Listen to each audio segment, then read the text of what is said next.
तो जैसा कि हमने ब्लू लॉक की प्रीवियस एपिसोड में देखा, जहां वर्ल्ड नंबर 1 स्ट्राइकर के सिलेक्शन के लिए मैच खेले जा रहे हैं और कैसे इसाकी ने अपने अंदर शेडो को फील किया, यही जानने के लिए आइए चलते हैं एपिसोड की तरफ। स्टार्ट में हमें दिखाया जाता है कि टीम जी ने एक गोल कर लिया, जिसकी वजह से मैच टाई हो गया। यहाँ पर राउंड 2 खेला जा रहा है और सभी एक कोऑपरेशन के साथ अपने आप को एक टैलेंटेड स्ट्राइकर मानकर खेल रहे हैं, क्योंकि वो समझ चुके हैं कि यूनियन इज अ स्ट्रेंथ। यहाँ टीम जेड का प्लेयर इसाकी नोकी के आगे खड़ा है ताकि वो गोल ना कर पाए। देखते ही देखते इसाकी इजीली बॉल को अपने फील्ड में ले चुका था और स्पीडली बॉल पास करता है अपनी टीम के मेंबर नारोया को। नारोया बॉल को बचाते हुए गोल की तरफ ले गया, लेकिन अनफॉर्चुनेटली टीम वाई के प्लेयर ने उसे बॉल छीन ली और साथ ही बॉल नोकी को पास करने लगता है। लेकिन इसाकी इस बात से अवेयर था कि अगर नोकी के पास बॉल एक दफा आ गई तो वो इजीली गोल कर लेगा। तभी इसाकी बॉल नोकी के पास पहुंचने से पहले अपनी फील्ड में ले लेता है और अब गोल करने का मौका उनके पास है। इसाकी मौका अच्छा देख के बॉल अपनी टीम के एक प्लेयर को पास करने लगा, लेकिन नोकी ने इसाकी का फोकस गेम से हटाने के लिए उससे कुछ ऐसा कहा कि इसाकी को गुस्सा आ गया। नोकी बोला कि तुमने ईगो की सेल्फ वेपन वाली स्पीच सुनी है, मुझे इस बारे में कुछ मालूम नहीं कि तुमने ईगो की स्पीच सुनी कि नहीं, बट जब मैंने उसकी स्पीच सुनी तो मैंने खुद पर बड़ा फोकस किया, तो मैंने अपना वेपन फाइंड कर लिया। तुम्हें ये सुन के बहुत ज्यादा हैरानी होगी कि मैं उसको फाइंड कर चुका हूँ। तो चलो मैं तुम्हें अपने वेपन के बारे में बताता हूँ। मेरा वेपन ये है कि मेरा फोकस इस पूरे ग्राउंड पर है। तुम जितनी मर्जी कोशिश कर लो, तुम चाह कर भी मेरी मर्जी के बगैर ये गोल नहीं कर पाओगे। यहाँ इसाकी ने टाइम देखा, जहाँ सिर्फ और सिर्फ 1 मिनट रहता था। नोकी की इन बातों से इसाकी का फोकस बॉल से हट गया और बॉल टीम वाई के प्लेयर के पास आ गई। अब बॉल ओगावा के हाथ में है, जो कि टीम का बेस्ट प्लेयर है। सब सोचने लगे कि अब गोल टीम वाई ही करेगी। तभी हम देखते हैं कि इसाकी अंदर ही अंदर सोचने लगा कि सक्सेस को अचीव करने के लिए एक डिफरेंट सोच रखने वाला एक नंबर स्ट्राइकर और जापान को वर्ल्ड कप जिताने वाला इसाकी जस्ट खड़ा होकर अपनी ऑपोजिट टीम को गोल करता देख रहा है। अब नोकी गोल करने में सक्सेसफुल होने ही वाला था कि इसाकी में एक जोश सवार हो जाता है और वो बॉल को नोकी के पास से ले लेता है और बॉल को अपनी फील्ड में ले जाते टीम वाई तो क्या टीम जेड को भी हैरान कर देता है। हमने देखा कि इसाकी ने कैसे इम्पॉसिबल को पॉसिबल कर दिया और इसाकी ने बॉल को किसी और को देने के बजाय खुद ही बॉल को किक करके गोल किया। अब यहाँ सारे प्लेयर्स आके इसाकी को बार बार अप्रिशिएट करते हैं उसकी परफॉर्मेंस की वजह से। इसाकी इस बात से खुश होता है कि वो किसी की बिना पे नहीं बल्कि अपनी ईगो की वजह से जीता। तभी इसाकी एक एटीट्यूड से नोकी को कहता है कि मैंने आज अपनी ईगो की वजह से पहली मर्तबा किसी का दिल तोड़कर उसको हराया है। ना जाने मैंने कितनी बार अपनी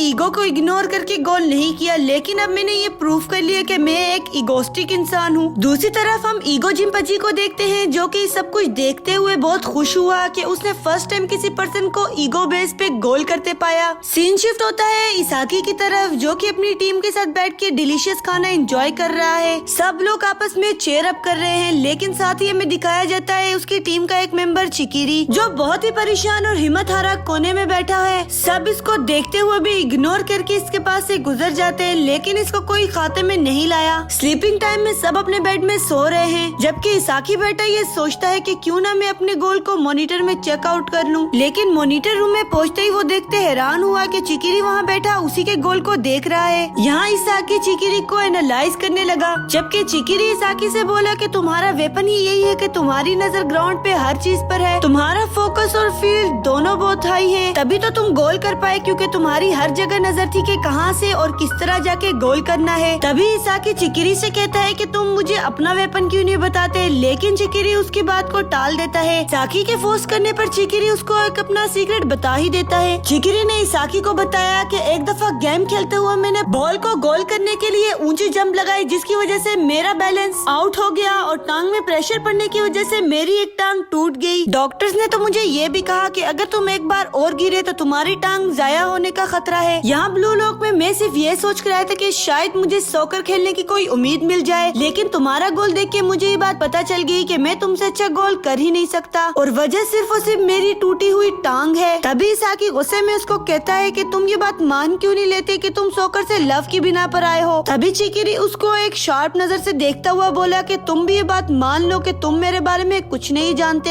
अभी सीन शिफ्ट होता है ट्रेनिंग ग्राउंड में, जहाँ सारे प्लेयर्स काफी प्रैक्टिस करने के बाद थक जाते हैं। इसाकी भी थक हार कर ग्राउंड के एक कॉर्नर में बैठा था। तभी ईगो जिम्पाजी मॉनिटर स्क्रीन पे अपेयर होके उनको उनके स्कोर्स बताने लगे और स्कोर में टीम जेड 4 नंबर पर है। तभी ईगो जिम्पाजी उनसे कहता है कि तुम्हें ब्लू लॉक में रहने के लिए टीम डब्ल्यू से जीतना होगा और तुम सबके लिए गुड न्यूज है कि इस मैच को विन करने की वजह से तुम सबके रैंक्स भी चेंज कर लिए गए हैं। सब ये देख के शदीद हैरान हो गए जब उसने कहा कि सबसे हाई रैंक इसाकी को मिला है। तभी इसाकी ग्राउंड में बैठा ये सोचता है कि मेरे पास तो एक वेपन है जिसकी बिना पर मैं ये मैच जीत पाया। अब अगर मैंने अपनी थकन को दिमाग में सवार कर लिया तो मैं वेपन यूज नहीं कर पाऊंगा। तभी इसाकी अकेले खड़ा होकर सडनली बॉल को किक करने लगा था तो उसने देखा उसके पीछे बाकी टीम के प्लेयर्स के साथ साथ बशीर अमीगो, इग्राशी और बाकी ऑलमोस्ट सब मौजूद थे और वो उसके पीछे दौड़ रहे थे सिवाय चिकिरी के जो के साइड में खड़ा उनको दौड़ता हुआ देख रहा है। तभी हम देखते हैं टीम जी को जो कि जबरदस्त तरीके से खेल रही है और इसाकी सबसे अलग एक गरूर में खड़ा है क्योंकि उसके पीछे सब प्लेयर्स हैं, जबकि पहले इसाकी उन सब प्लेयर्स के पीछे खड़ा होता था। यही देखते ही बात सच होती है कि इंसान जब अपने ऊपर बिलीव करता है तो वो काफी आगे जा सकता है इसाकी की तरह। So we will be back in our next video.